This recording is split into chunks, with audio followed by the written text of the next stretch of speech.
New concerns over that measles outbreak in Texas. The first measles death in a decade has now been reported. So what are health officials here saying? News 8 Now's Grace Monk is in the newsroom with some answers.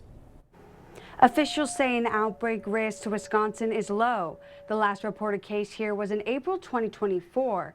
But what's sounding alarms is that Wisconsin has one of the lowest measles vaccination rates among children in the U.S.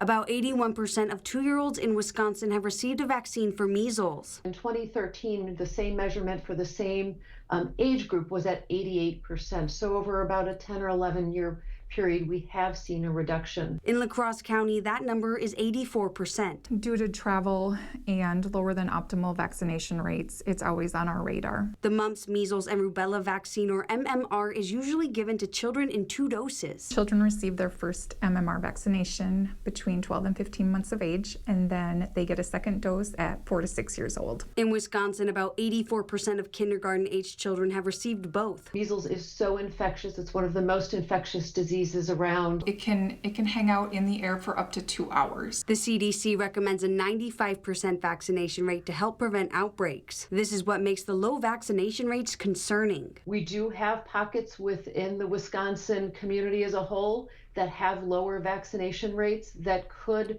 if measles were introduced, we could have a similar type of outbreak as seen in Texas. As the outbreak continues, Wisconsinites should watch for symptoms. Cough, runny nose, red watery eyes, and then a few days later you may develop white spots in the mouth and also a red rash. And make sure their household is vaccinated. Measles. In the pre-vaccine era here in Wisconsin alone, we had over 68,000 cases of measles in that year here in Wisconsin alone, and 19 deaths. We certainly don't want to go back to those era. Health officials hope the recent outbreak will encourage more Wisconsinites to get the vaccine. Ken and Emily. All right, thank you, Grace.